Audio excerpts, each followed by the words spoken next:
This is the 46 of 46 podcast Summit Session Spotlight, where we'll move beyond the blue line of the Adirondacks to hear about outdoor adventure stories experienced by you, the listeners. This series will put the spotlight on people getting creative and exploring the outdoors in new ways right in their own backyard, wherever that may be.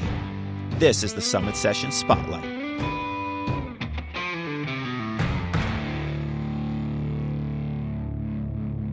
My name is Brian Shultis from New Jersey, and you're listening to the Summit Session Spotlight.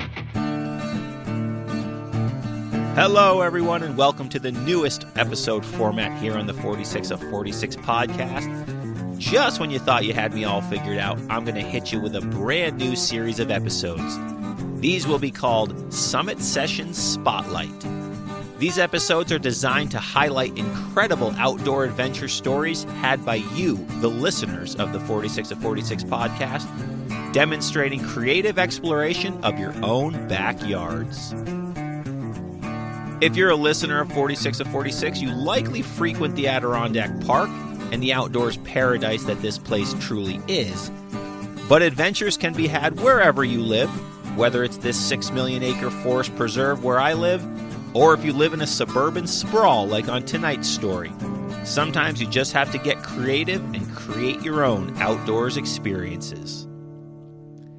This week's Summit Session Spotlight is on Brian Shultis, an Adirondack hiker who I met in passing on the trail over the summer when I was hiking the Great Range Traverse back in July, and I recently heard about an endeavor of sorts that he tackled for the fun of it in his home state of New Jersey.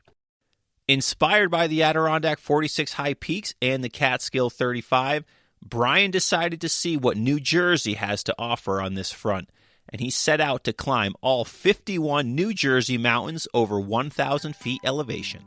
All 51 of them. Basically, I set out to hike the 1,000-foot mountains of New Jersey, which there were 51 of. The way these qualify is over 1,000 feet of elevation with 200 feet of prominence.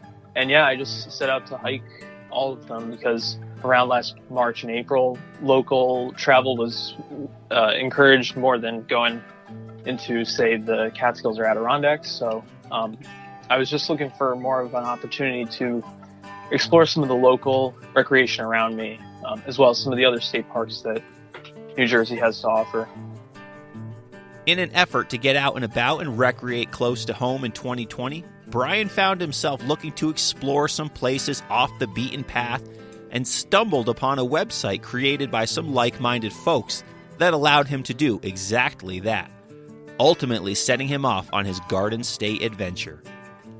Yeah, so funny enough, I was kind of looking to find maybe less popular places that exist in New Jersey for hiking, just to see what, I don't know. I mean, eventually you're gonna run out of the cool things to do or the popular things to do. So I was just looking for some other opportunities and felt inspired by the Adirondack 46, the Catskill 35. So I just wanted to see if there was anything that existed like that in New Jersey here. And funny enough, there were two people who were also inspired by those lists, and they actually created a website that detailed all the 51 mountains, which is where I got the idea from, and they put the GPS coordinates of the summits that they chose, the general information about the peaks and whether they were on public or private land, and the website allows for trip reports, which was pretty cool. So I was able to see that other people had attempted these, and I mean, a handful of other people had hiked all of the 51, so I thought it would be an interesting thing to try. It'll get me out to places that I wouldn't have necessarily visited before, so I decided to take that on as kind of a fun challenge to do while I wasn't going up to the Adirondacks or Catskills. Brian's adventures came with plenty of obstacles as well. Many of these mountains didn't enjoy a nice groomed trail or a beautiful big trailhead parking lot that we so often take for granted here in the Adirondacks and elsewhere. So Brian had to get creative once again and do lots and lots of pre-hike homework before he set out on each of his climbs. I definitely did have some troubles finding where exactly to park, because with many of these, it's not just like pull up to this trailhead. I was using a lot of roadside pull-offs that were just basically on the side of a road. Yeah, just trying to find where to start was a challenge. But again, I was using a lot of information that people had put out there. Also, like going there and scouting out and seeing where it looks accessible to park, and where you're not going to get into any trouble is definitely a challenge. There's a mix of trails, bushwhacking, following woods roads. You get it all with this. So it was really interesting trying to come up with the routes that I was using to tackle these. And oftentimes I would be using a combination of all those methods of navigating. And yeah, it's a challenge. Planning, I was seeing what other people were doing through trip reports that people submitted on that website. And I was doing a lot of research beforehand just to make sure that, I'm not crossing private property. And if I am, that I have the permission to go there, which is the case with two mountains that are totally on private land. So yeah, it was, there's a good amount of navigational challenges that I encountered. Tackling this challenge gave Brian the opportunity to explore many areas he had never been to right in his home state, as well as gave him a newfound appreciation of his home as he explored places and saw remote land that most local residents will go a lifetime never even knowing was there. Yeah, all the mountains are in North Jersey, but they are spread out amongst the kind of northwest to northeast part of the state. So I really was driving all around North Jersey. And when I was planning and stuff, I kind of mapped each one of these peaks out on a Google map, and I was getting a really good idea of where everything was situated. And it really does a good job, I think, of getting you out to different parts of, say, North Jersey. He also figured out a major benefit to areas with smaller mountains: the ease of enjoying a sunrise or a sunset from the top of a mountain. With a lot of the bushwhacking, I was able to see some features that maybe not too many people go to. There are some really nice opportunities for getting out in New Jersey, to some of the different state parks, wildlife management areas, and then to, of course, the Delaware Water Gap. So it gave you a real good idea of like the terrain of each kind of area.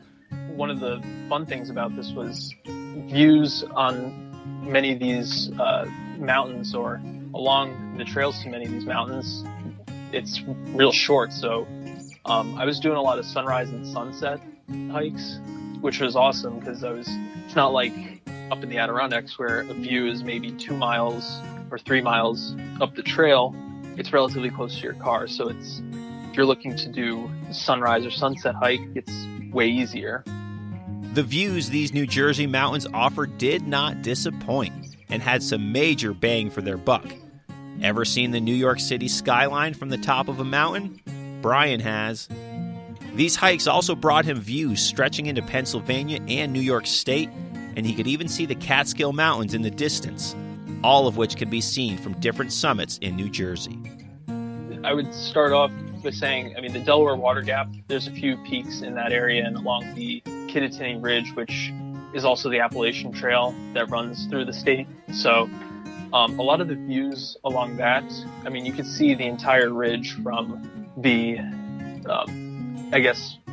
Mount Tammany is the southern portion of the New Jersey Appalachian Trail, but you can see from Pennsylvania all the way up to New York sometimes. And then, going up all the way to the highest point in the state, which is High Point State Park.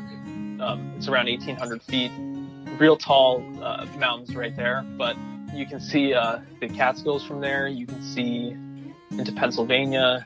So there's some cool views there. And then also when you get to more of the highlands of New Jersey, you're a little bit closer to the New York border, but you could start to see the New York City skyline. So there's a good amount of opportunities for that, which is pretty cool to see. It just puts into perspective. I mean, New Jersey is a small state, but it's still feels pretty large when you're looking all the way from, say, like a mountain out into New York City. It's an interesting thing when you set out to explore your own backyard in a new and more intricate way. And thanks to many of these bushwhacks and trailless peaks, Brian was exploring new, untapped land, often granting him the solitude that many seek when they go out into the woods, oftentimes leading him to feel like he wasn't even in New Jersey anymore. I mean, there were times where I felt like I may have not been in New Jersey anymore. Maybe I thought I was in the Catskills, for example, because there are some opportunities where the bushwhacking, I would say, is kind of similar to the Catskills. You can get out into some wild areas in New Jersey, and I mean, you don't see anyone because they're not too popular. So you definitely get a good feel like you're in the woods, like you're not in New Jersey. So it was cool to experience moments like that when I was going through this. Brian mentions the most memorable hiking moment he had while tackling this challenge, a moment that may even be the most New Jersey thing that could have happened on this adventure, involved a sunset hike. And while he enjoyed many of these on his journey, this one was extra special as he stood on top of that summit and watched the setting sun reflect off the buildings of none other than the Manhattan skyline to the east. So the most memorable hike that I went on was set out one day to hike a bunch of the mountains in the Newark watershed area. I first needed to get a permit to hike in that area, but there were a few that I kind of knocked off in a day, and then I had planned a sunrise or a sunset hike up to a fire tower on Bearfort Ridge. I was planning on getting there for sunset with some time to spare just to capture the full thing, and it was really cool to get up there, have some time, and see how the sunset progressed. And the fire tower, it's far enough east where you can see the New York City skyline and all the way up to the Delaware Water Gap or the Kittatinny Ridge. And yeah, that sunset was pretty awesome because as the sun was setting, you could kind of see the reflection off the New York City skyline and some of the buildings there. So yeah, that was, I think, one of the most memorable hikes that I did for this past year doing this challenge. Every journey comes with its ups and downs, and its harder moments and its easier moments. It's persevering through those harder moments, both on the trail and life in general, in fact, that often bring the satisfaction of a job well done and make the reward, or the summit, that much sweeter. For Brian, those moments of persevering came with scratches from thorns and bushes as he bushwhacked his way up many of these trailless peaks, ultimately reaping the true reward at the summit. The physical challenge navigating through like pricker bushes and thorns, and because I mean a fair amount of these mountains, they do have areas that have blowdown and are thorny, and it's just a pain to navigate through those. And it gets tiring after a while because, I mean, while I'm wearing pants and a long sleeve shirt, they still kind of nick you if you get hit with them in a certain way. So I would say Upper Pahatcon Mountain, which is more in the northwestern area of the state. I mean, it was a total bushwhack right from the start. I mean, the parking was tough to find. It was on a kind of unmaintained lot. So I parked there, and I mean, right from the beginning, it was blow down, thick woods, and then eventually you get to a kind of woods road or herd path, and then it's just uphill. And I mean, like, making your way through uphill with thorns is not fun. And also throw in a private property boundary that you have to kind of skirt past, and it just makes it all the more challenging. But you get through that, and I mean, it's satisfying to get through that and to really persevere through. I mean, it's not the total hike is maybe 3 miles, but I mean, 1 mile of bushwhacking is still pretty tough no matter where you do it. So I would say that's the toughest. And I mean, that's the pricker bushes were a consistent thing. It was